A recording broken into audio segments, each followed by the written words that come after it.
I had to run up here. I didn't want the applause to die down. Nothing sadder than arriving in complete silence. So, thank you.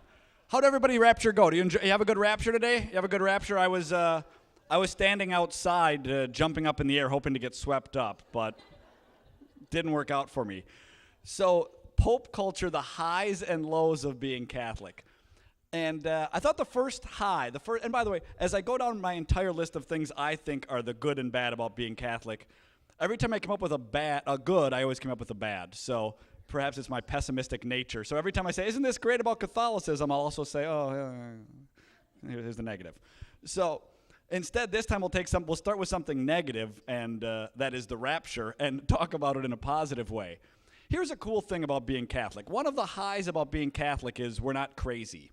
So when people have these far-out ideas of, did anybody, I was on my radio show yesterday, and I tried to explain to the best of my ability what the whole rapture thing was. Did anybody hear how he came up with today being the date? With a show of hands, does anybody know? A couple people there, a couple people there. You guys have done your research. Do you have radio shows? Because that's the only, you do. Okay, good. There's no other reason to do that kind of research. So apparently, this guy's a genius. He took 2 Peter chapter 3, verse 8, and in it, it says, a day is like 1,000 years to God. And he said, okay, there's something there. Let's take that. So he took that. Then he looked back in Genesis when God tells Noah that the world will end. There will be destruction in 7 days. And this guy goes, I got it. 7 days, and a day is like 1,000 years. When was that warning? Well, it turns out the warning was in the year 4,990 BC. We're in the year 2011, and take out the zero because the year zero isn't a year apparently, and that's how he came up with this. And if you all notice, it was, remember, 6 p.m. per time zone was exactly when it was going to happen. Well, one of the great things about being Catholic is we don't take the Bible completely out of context, and if somebody was to just take the Bible out of context like this, the Pope or somebody else would go, nine. You can't just take the Bible out of context and think that the church is just going to go along with it. And the other thing that I thought was, it's another great thing about being Catholic is this. Tons of times you might read something in the Bible, you might read something about the faith, and you go, I have no idea what that means. You don't have to make it up yourself. You don't have to come up with some wacky theory. You don't have to believe somebody else's wacky theory. You can actually trust the church who were, and I've never gotten into this with a lot of my friends who don't like Catholicism, but the Bible that they believe in, they never accept as, well, I said, hey, where do you come up with those 27 books in the New Testament, for instance?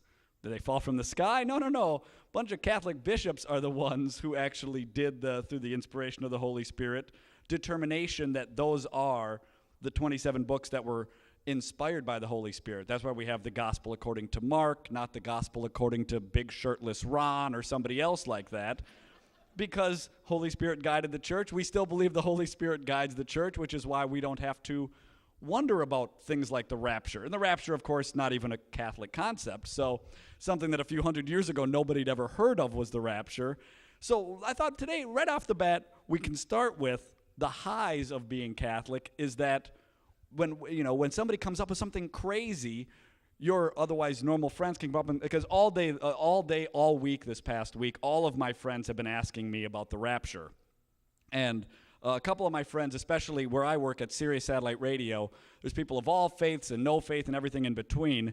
And so just to sort of poke fun at me, people will be like, hey, Lino, what the rapture, what's going to happen? And I go, no, we're all going to hell. Don't worry about it. And people can laugh it off. Oh, what does that mean? The religious guy made a joke about hell. And I said, don't worry about it. This isn't a biblical concept. Catholics don't believe in this. We're all going to be just fine. So the high of being Catholic is when people have wacky religious ideas, we can say, no, they're just wacky. They're out of their minds. Don't worry about it.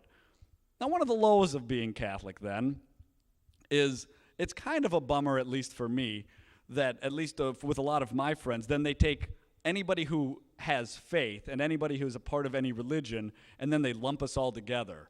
So they say, well, hey, the one crazy guy said the world is going to end May 21st. You believe in Jesus too, right? Yeah. You think the world's going to end? No, there's a big difference. There's this, and then there's that. Completely different. Don't even worry about it. We're on completely different ends of the spectrum here. So as I go through everything that I like about Catholicism, I'll point out the things that, it's not that I don't like, but the lows about Catholicism. And along the way, What you may notice and you may not notice is I love being Catholic. I'm really bad at being Catholic. And maybe you can relate to this as well, that you go, boy, I believe everything the church teaches.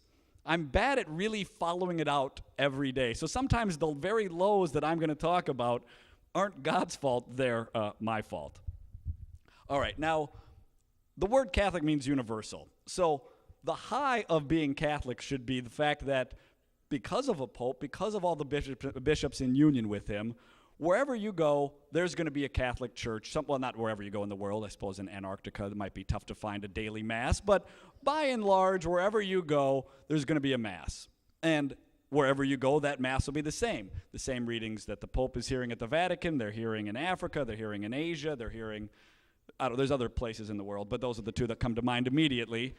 And so it's the same mass everywhere you go. And you go, well, that's a genius thing. That's a brilliant thing. That is a great thing about being Catholic. Now, one of the lows about that sometimes is we have the same things that drive us crazy. The very same things. I'll give you an example. No matter what parish you go to, anywhere on earth, you always have the person who is out of tune with everybody else. They sing the loudest, and they're the most out of tune. And you hear them, and you go, now, why does that person follow me to every parish I belong? Every parish I visit, that person sings out of tune. And they don't sing quietly out of tune. You see, I can't sing, so I'm wise enough to not sing loudly.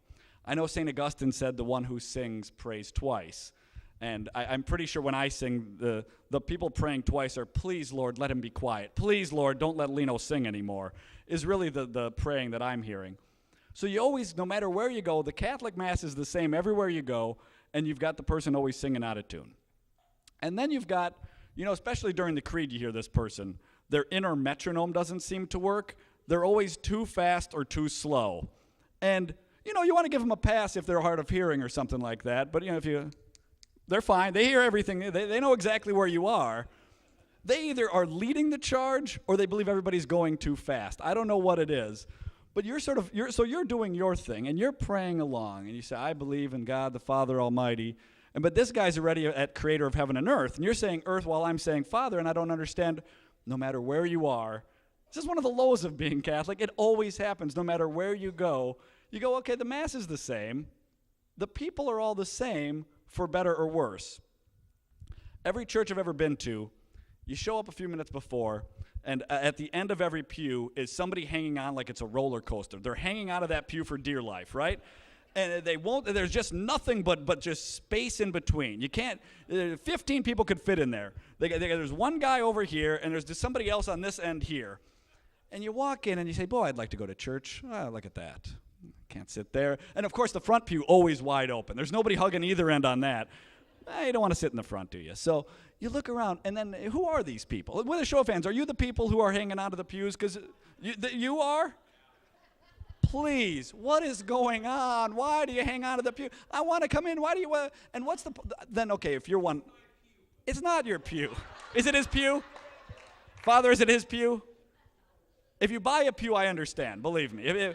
I don't know what happens here when it comes to raising money or something like that. If Father has decided, that's fine. I'm not going to get in the way. If you've decided Joe wants the pew, Joe can have the pew. Well, let me ask this then. For the rest of us, what's the policy? Am I supposed to climb over you? Will you slide in? Or are you going to come out of the pew? Because it seems no matter what church I go to anywhere on earth, excuse me, yes? What do you mean yes? I mean, there's an entire pew here. I plan on sitting down at some point during this Mass. So what for the rest of us, for the maniacs, like the rest of us who don't understand this policy, tell me what the right thing to do is. Go to another pew.